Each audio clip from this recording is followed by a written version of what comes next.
Among us, there are changemakers, leaders, and trailblazers who leave their mark on local communities and on the world stage, all part of Alumni UBC.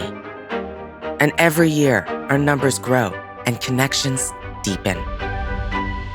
With opportunities for alumni to share meaningful ideas and tackle complex social issues, and career programs to help turn goals and aspirations into a meaningful professional life, with ways to get involved and give back, too. The Robert H. Lee Alumni Center on the Vancouver campus is our alumni home for life.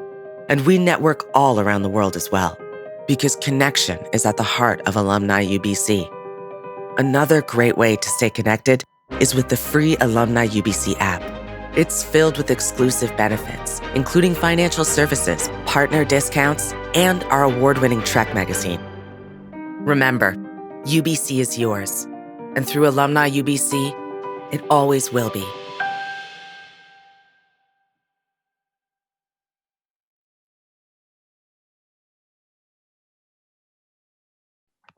Hi, everyone. Thanks for your patience. We were just dealing with a few technical difficulties, but we got it all figured out.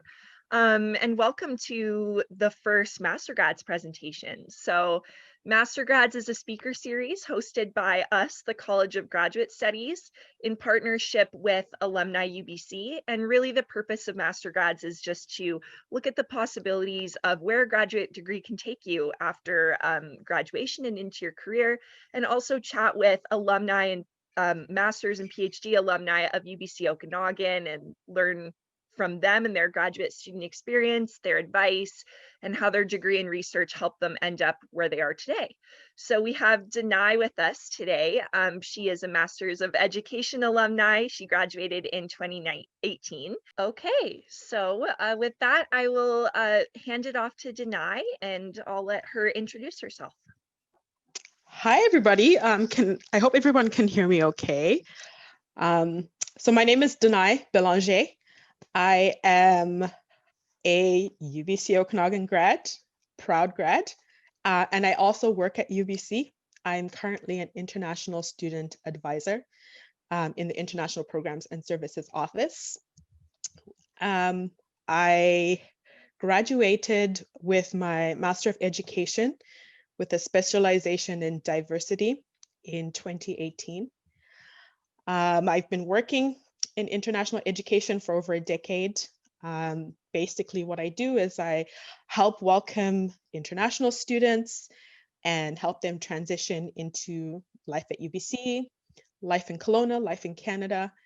And I answer every single question that you can think of, right up from immigration policy and health insurance, all the way down to what's the best phone plan to use in Canada. I'm very, very excited to talk to you today. And yeah, feel free to ask me questions at the end. Yeah, that's great. And so I think I would like to chat a little bit about sort of what made you want to attend grad school and how your studies helped you kind of prepare for your career. So I always like to say that in my particular instance, my career helped me prepare for grad school.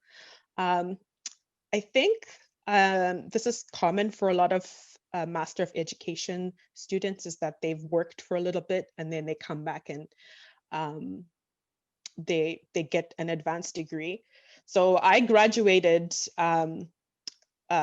with a Bachelor in English and History, and I graduated at the worst possible time for my undergrad because it was right in the middle of the recession. And it was very scary for me. And, you know, a lot of students who were in professional programs were finding it difficult to get work. So I was very nervous knowing that I was going to graduate and I didn't know what I was going to do with my life. Luckily, what happens in a recession is people invest in themselves. They go back to school, they retrain, they look for new career paths, new career opportunities. And so for me, I ended up landing my dream job as a student advisor at the ripe old age of 23.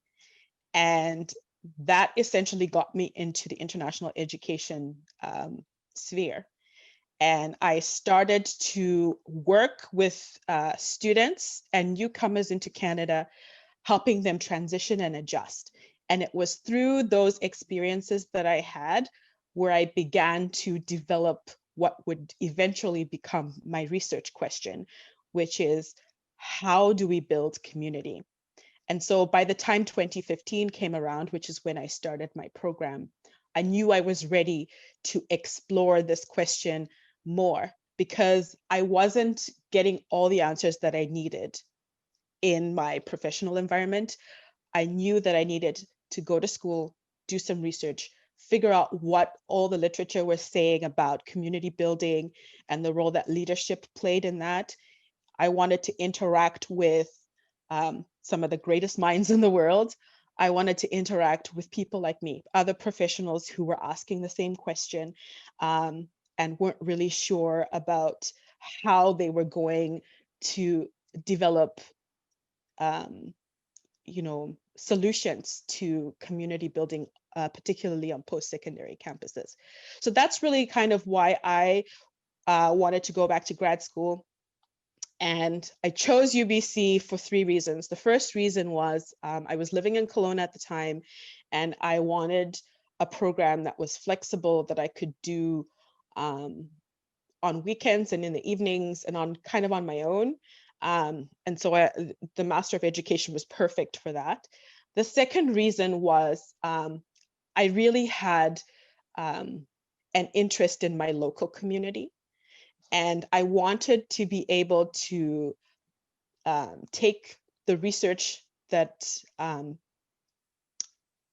would have attained throughout my education and apply it to my current community, which is Kelowna. And then the third reason was I had really, as an international education professional, I had always kind of followed the trends and the patterns that were happening at UBC, even when I was not working at UBC. And I'm very proud to be working in the international education sphere at UBC because of all of the amazing things that we do. Some of the things that we do here, you don't really see them at other institutions. And so really, that was kind of the reason why I decided at that time that it was, the perfect opportunity for me to go back to school. Wow, that's great. So looking back into 2015 when you started, what do you wish you knew when you started grad school, and what would you have done differently? Oh my goodness. So I've been working in post-secondary for years, and I thought that when I started school, I would essentially have all the tools that I needed, because my job was basically to provide those tools to students. But I soon realized that I wasn't taking my own advice. I mean, I assumed that because I was in the space already, that I didn't really need to do much outside of going to the classes and submitting assignments. But what I wish I had done was take advantage of some of the opportunities within the faculty and within the College of Graduate Studies itself. Lots of events going on. I didn't really take an interest in that until my second year. And when I started going to these events and interacting with other people in my program, with faculty, and with some of the guest speakers, I realized that I had essentially wasted a year of not interacting with them, because it helped me hone down my research question. I was able to really develop an understanding of the program that I was in just by interacting with other professors and other students. So that's one thing that I wish I had done, is be more actively engaged just outside the program. And I know for a lot of people it is difficult, especially if you are working concurrently with your studies. But definitely investing time in seeing everything else that grad studies has to offer. The second thing that I wish I had known was to essentially figure out what my research question was at the very beginning. So I actually did an MEd. I didn't do the MA. So when I say research question, I mean what I would eventually talk about in my major project. And if I had really honed down what it is that I wanted to do, I think I would have benefited a lot from some of the earlier courses that I did. So when I started my program, I knew I wanted to answer the question about community building on post-secondary campuses, and it was a very broad topic. And I went in thinking, yeah, I'm just going to talk about like how to build community. And then as I as I started taking courses, I realized how broad my topic was, and I ended up realizing that really it all comes down to leadership. So by the second year of my program, I had realized I had basically honed down my question to make it a little bit less broad and more narrow and much easier to digest and research. So those are kind of the two things that I wish I had done or known at the beginning. Yeah, so from what you're saying, it seems like you started off in grad studies with a very big research focus, and that experiential learning part and the actual building community while you were doing your studies seemed to be very helpful for you, and kind Right. of having those two things go on at once. Yeah. Yeah, and so it seems like you're very passionate about your work, and could you talk a little bit about how your studies kind of facilitated those passions, or how you kind of used this new knowledge of experience within your studies, and how you really got the most out of that? Yeah, for sure. So I think I kind of fell into international education really by accident. I was an international student many years ago at another institution across the country, and I had a very challenging time adjusting to the education system, to the weather. Um, Basically, um, it was a difficult time for me pretty much for the first half of my studies. And it's only when I started getting more involved and um, working with the Students' Union and volunteering in my international student office that I realized that I had a passion for helping people. And I like to talk, and talking is basically what I do all day. And so I kind of started exploring this profession as like a possible route for me to take.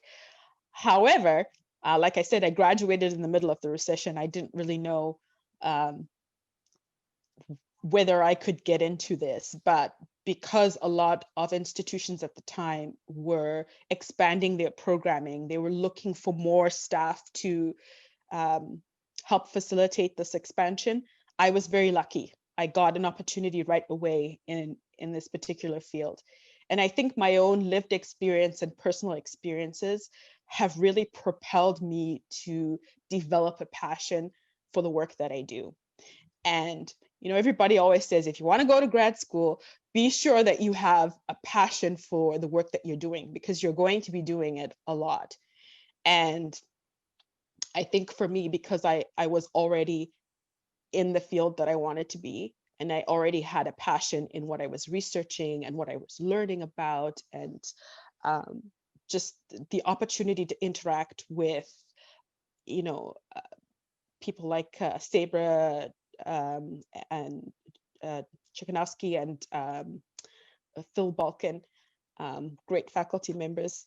I was excited about my topic, and I was excited about getting to go to grad school and dive into some of the research in my field. I know that sometimes it can be difficult. Not everybody is lucky enough to be um, in the role or the career or the field that they want to be when they're doing their studies.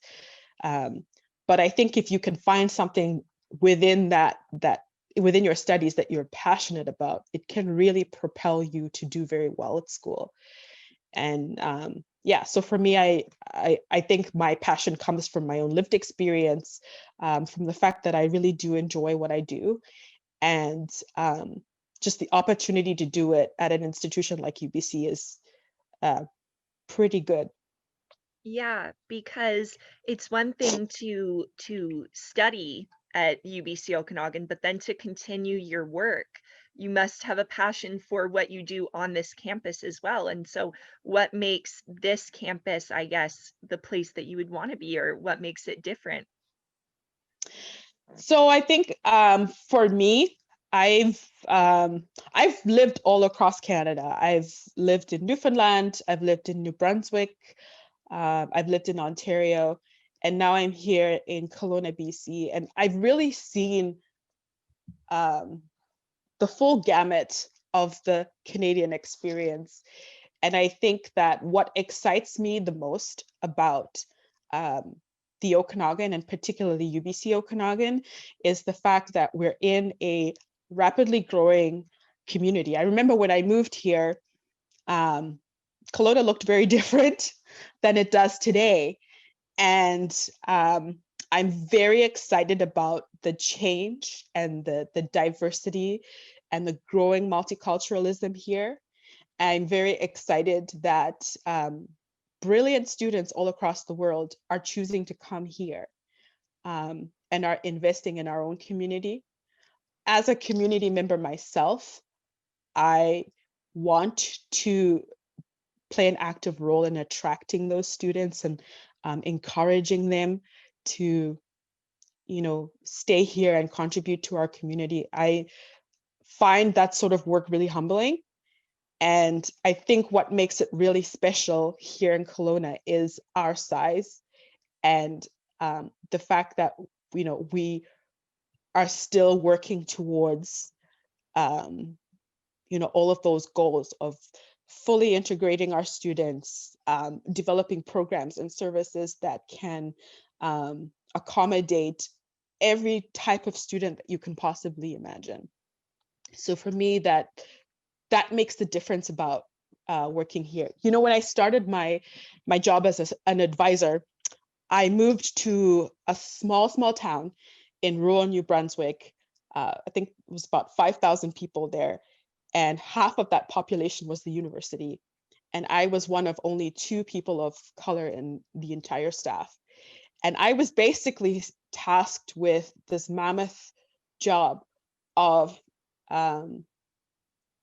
developing a framework to establish community programs and transitional programs for international students, both on campus and in the community. That was a very big job, a very daunting task, but it really showed me what you can do with the resources that you have, and the desire that people in the community have to take part in essentially accommodating newcomers to Canada.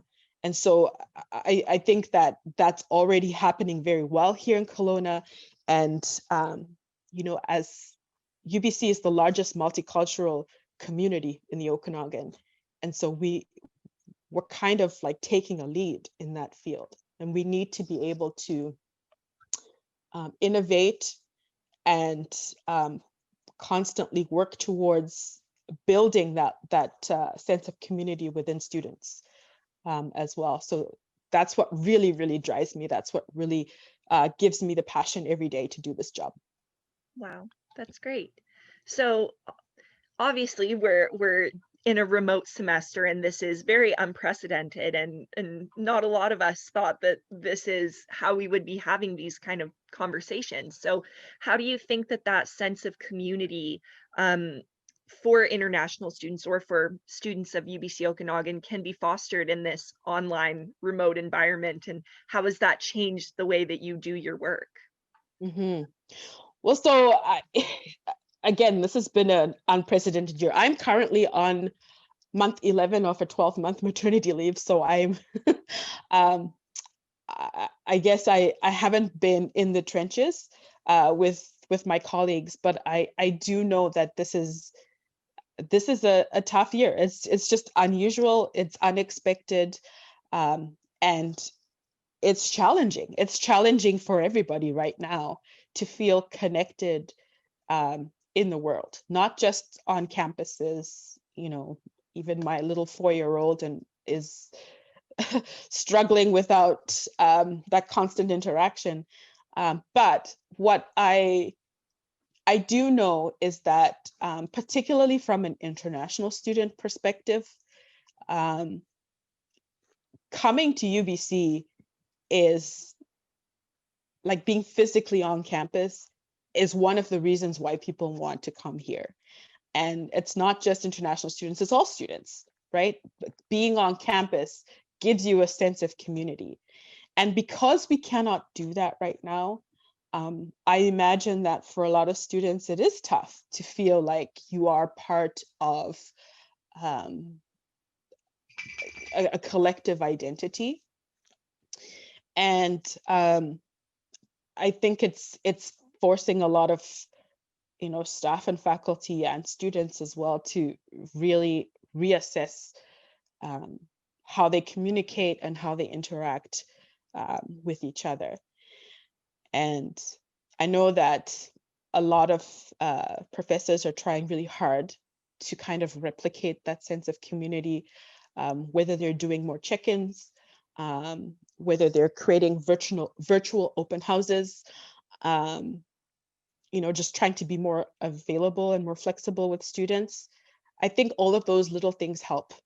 But it is apparent that, it is tough when you're not having that lived experience. It's harder for you to identify as being part of that collective. And the good thing is that, even though a lot of us are far away right now, we do have opportunities to interact. And I think what I would tell my students is look for those opportunities to interact, whether it's virtually or within the confines of what is safe to do so, and anticipate an end to all of this. Hopefully this won't last forever, but find ways to connect that way. And I think everybody's trying to figure that out right now all across the world. Yeah, definitely. I Mm-hmm. agree. So, the last thing that I really wanted to talk about, because I know we have a lot of current grad students on the line. So, do you have any tips and tricks for grad students going through this now? Tips and tricks. Yes. Rule number one is always be kind to yourself. Everybody is stressed out right now.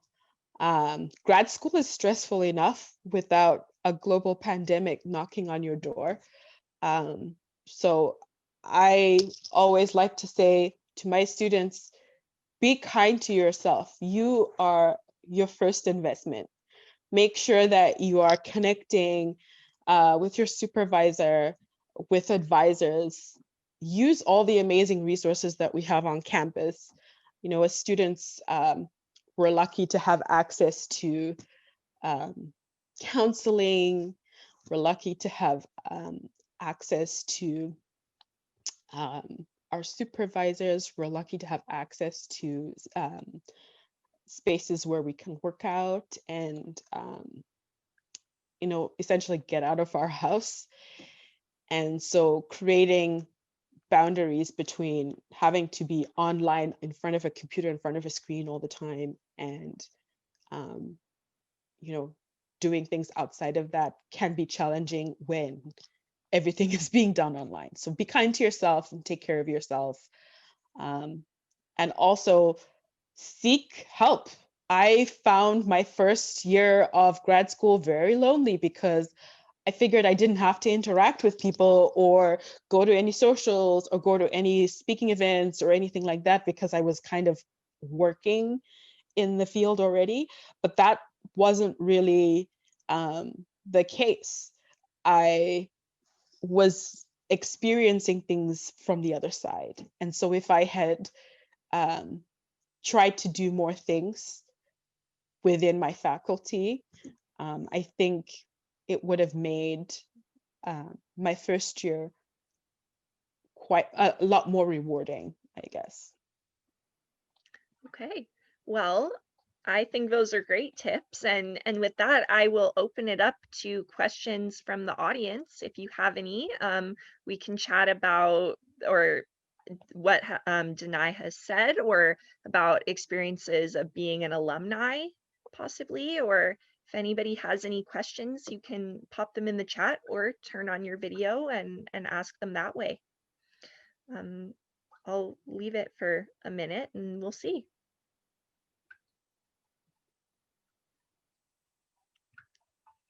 Otherwise, if nobody has any questions, maybe you can chat about being an alumni a little bit more, Mm-hmm. and your experience of after you graduated, kind of how you advocated for yourself to get into this role, or the process of becoming an international student advisor at UBC Okanagan.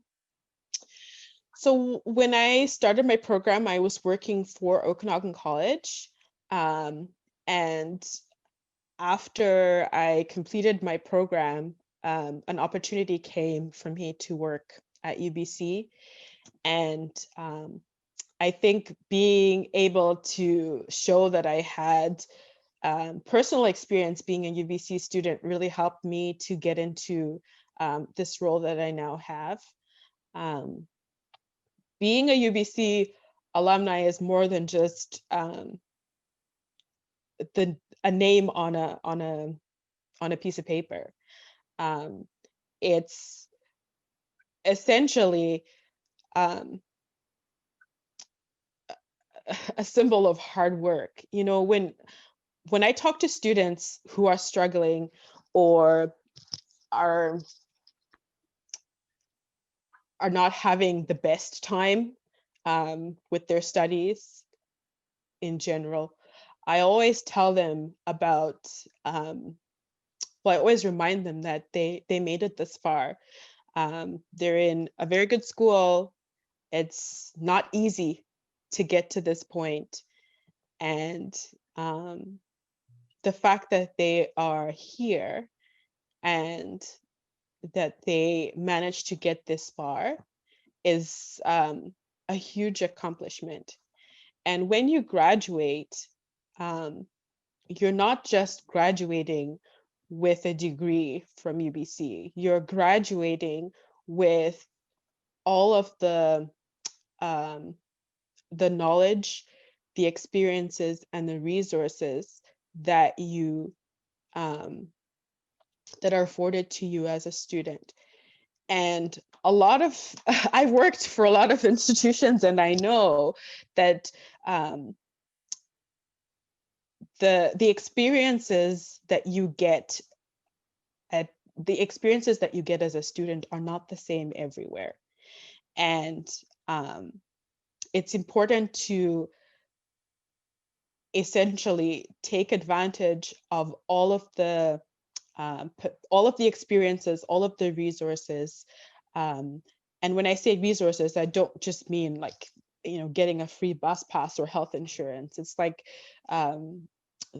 the human resources that we have, interacting with people who are experts in their fields, interacting people who have a great wealth of knowledge, of lived experience, people who are invested in your success. It's very easy sometimes. I know as a staff member, many times throughout my career, I felt very jaded with just the way post-secondary is. But when you interact with people who are really passionate and invested in your success, then it propels you forward. So I think for me, when I graduated with a sense of not just accomplishment in all the academic things, but in all of the possibilities that were going to be open up to me in the future. And for anybody who is struggling right now, which is very, very common, just remember that you've made it this far, and you can get there, you can get to the end, and we are all here to help you. We want to see you succeed, and to just reach out for help. Just because you've graduated from UBC doesn't mean that we're not, we close the door on you. We're constantly here. I love hearing from students, and we try to help in any way we can. That's great. Yeah. So I will open it to questions from the audience, and we'll wait for those. And if not, we can stay on the line for a few minutes and I can let people go early. But thank you so much for being here, and you have great advice. And I think that this can be really helpful for grad students going through this unprecedented time as well. So thank you for being here. Thank you very much. And to everybody, good luck with your studies. When campus is open, come say hi to me. And yeah, thank you so much for this opportunity. This was lovely. All right, so if anybody has any questions, you can type them in the chat or turn on your video, and we will stick around for a few minutes. And if not, I hope everybody has a great afternoon, and thank you for attending the first presentation for Master Grads. And I hope you guys come back and see other possibilities of a graduate degree and who else we have for Master Grads in the future. So thank you. It was great. Thank you so much. Most of the things that you talked about are very similar experiences that I'm going through as well. I'm doing my MEd at UBC, so very similar, and can resonate to everything that you said. So thank you so much for making me feel like it's being the same for somebody else as well. That makes me feel better. I'm still doing my program. I'm getting done in April. I was actually looking at, like you said, so I would also would like to join. I would love to have a job where I can basically talk to people and interact with people.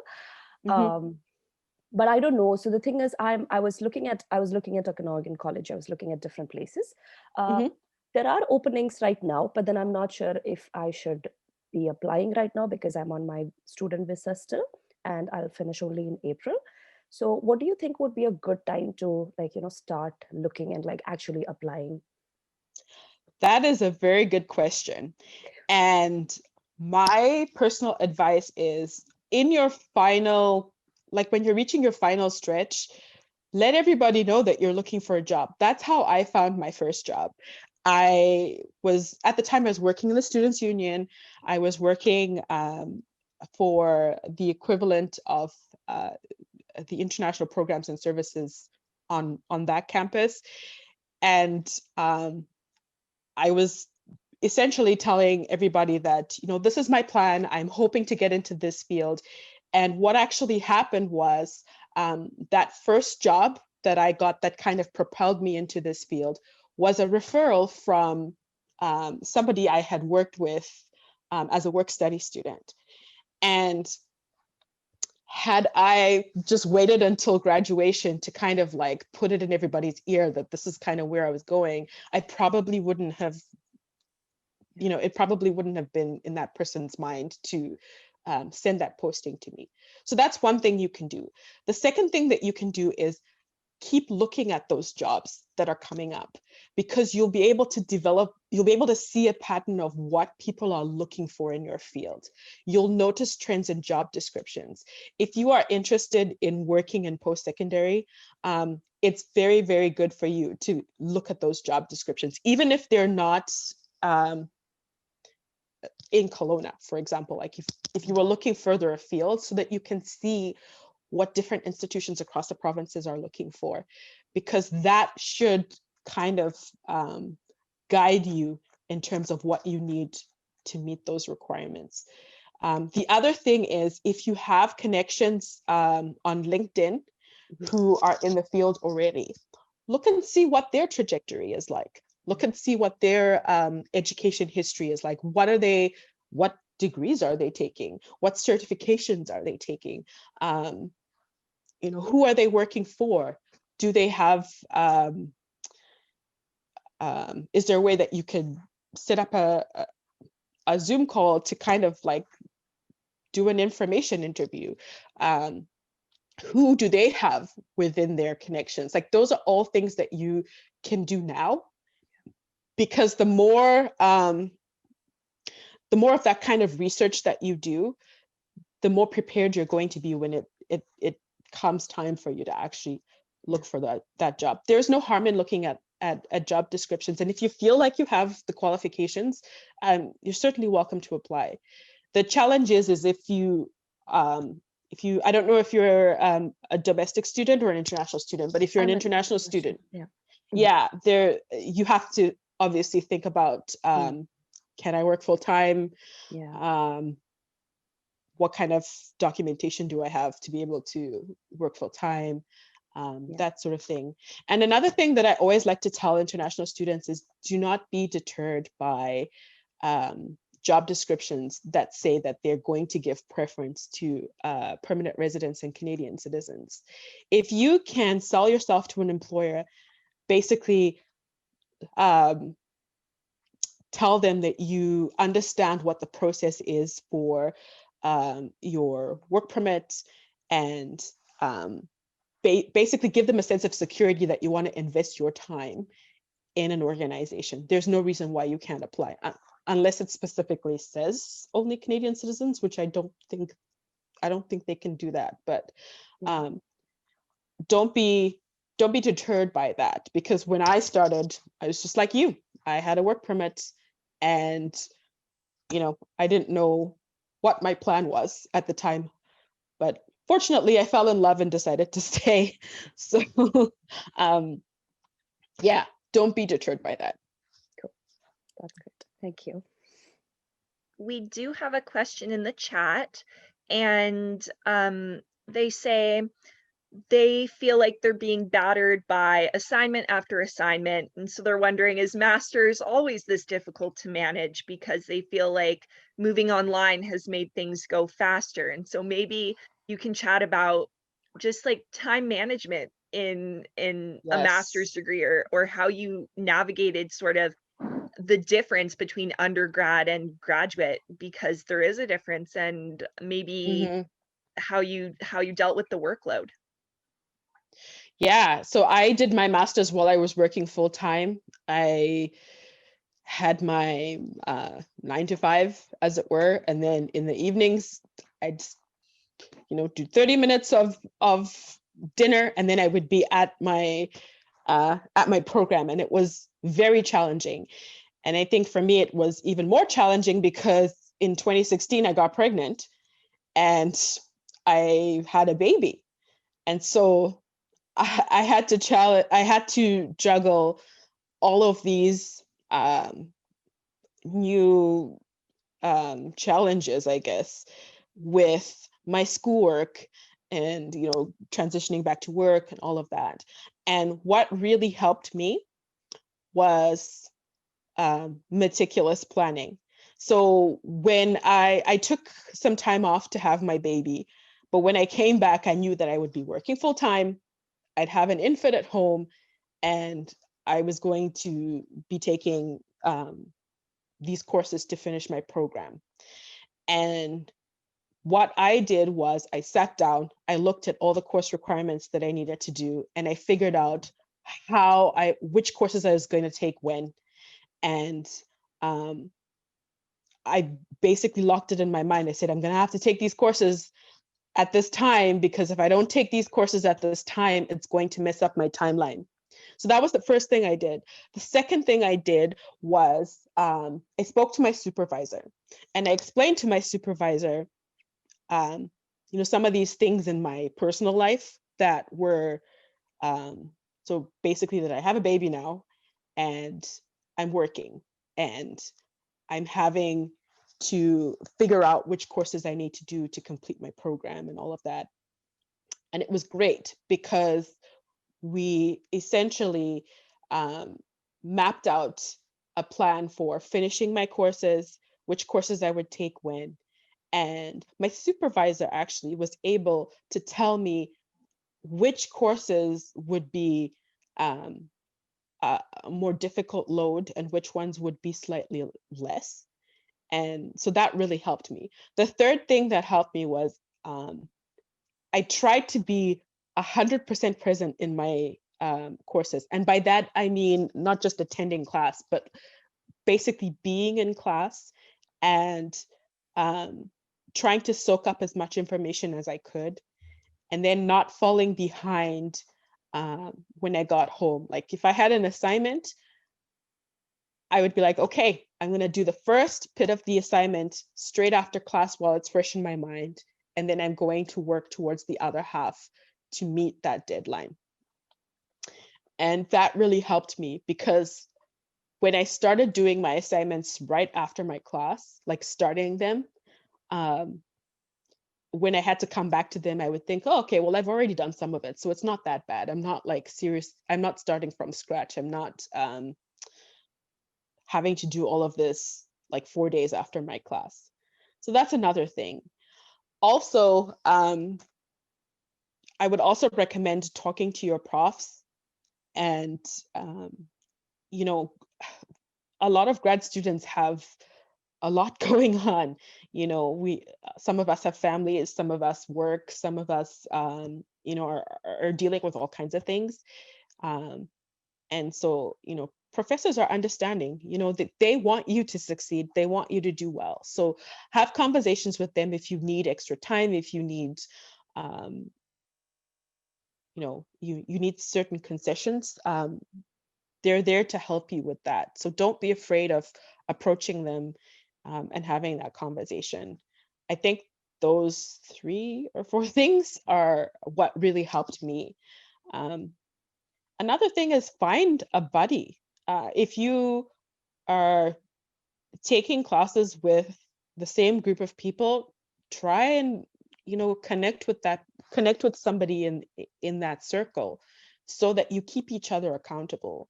In my program, in the MEd program, it was mostly, in my cohort, it was mostly teachers who were in the program, and I think only 2 or 3 non-teachers.